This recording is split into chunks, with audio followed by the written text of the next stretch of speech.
বোমাবাজি ও গুলি চালানোর ঘটনায় আরো 4 জনকে গ্রেপ্তার করল হরিহরপাড়া থানার পুলিশ।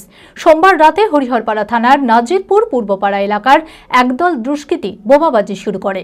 দুষ্কৃতীদের গুলিতে গুলিবিদ্ধ হয়ে আহত হয় নাজিম উদ্দিন শেখ নামের এক ব্যক্তি। ঘটনার পরে অভিযুক্ত 4 জনকে আগ্নেয়াস্ত্র সহ গ্রেপ্তার করে পুলিশ। এরপর মঙ্গলবার আরো 4 জনকে পুলিশ গ্রেপ্তার করে। বুধবার ধৃতদের বহরমপুর জেলা জজ আদালতে তোলা হয়।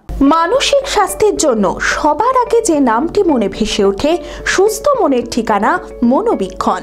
যোগাযোগ নাম্বার 7477799516। জমি দখলকে কেন্দ্র করে বিবাদের জেরে সোমবার রাতে হরিহরপাড়া থানার নাজিরপুর পূর্বপাড়া এলাকায় একদল দুষ্কৃতী বোমাবাজি শুরু করে। দুষ্কৃতীদের গুলিতে গুলিবিদ্ধ হয়ে আহত হয় নাজিম উদ্দিন শেখ নামের এক ব্যক্তি।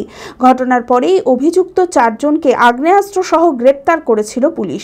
হরিহরপাড়া থানায় লিখিত অভিযোগ দায়ের করা হলে অভিযোগের ভিত্তিতে মঙ্গলবার আরও 4 জনকে পুলিশ গ্রেপ্তার করে।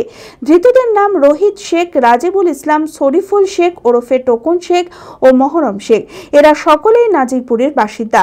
বুধবার ধৃতদের বহরমপুর জেলা জজ আদালতে তোলা হয়। এই ঘটনায় আর কেউ জড়িত রয়েছে কিনা তা খতিয়ে দেখতে তদন্ত চালাচ্ছে পুলিশ। অনেক তারার মাঝে রামধনু রঙে যেখানে সবাই সাজে সাজে, নামি হোক কিংবা দামি পেয়ে যাবে সব রকমই, ছোট হোক কিংবা বড় কেনাকাটা হোক আরো আরো, নতুন ফ্যাশনে নতুন tradition Libas family store, Libas Libas Libas family store. Libas কাটাই বহরমপুর মুর্শিদাবাদ।